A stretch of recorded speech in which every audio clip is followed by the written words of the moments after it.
Ayan mga kamaster, mga karakmek TV, isang ano lang, paalala sa mga installer natin at sa ating mga karakmek.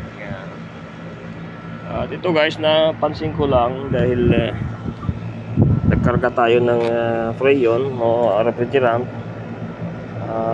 dito na yung possible na leaking. Dahil kanina ginanyan ko lang, tinanggal ko lang sa kamay. So nakita natin na may langis dito sa kanyang loob. So hinapitan ko. At ngayon ay okay na siya. So paalala lang sa mga nag-install ng mga AC, kailangan natin hapitan ito, saka yun. Pag natapos, dahil sa katagalan na paggamit ng unit natin ay yung kanyang rubber o-ring dun sa valvula ay lumulumag,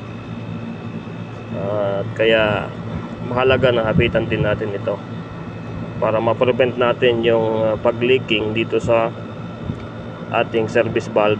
Yan. Ayun lang mga ka-master, karakmek. Thank you for watching.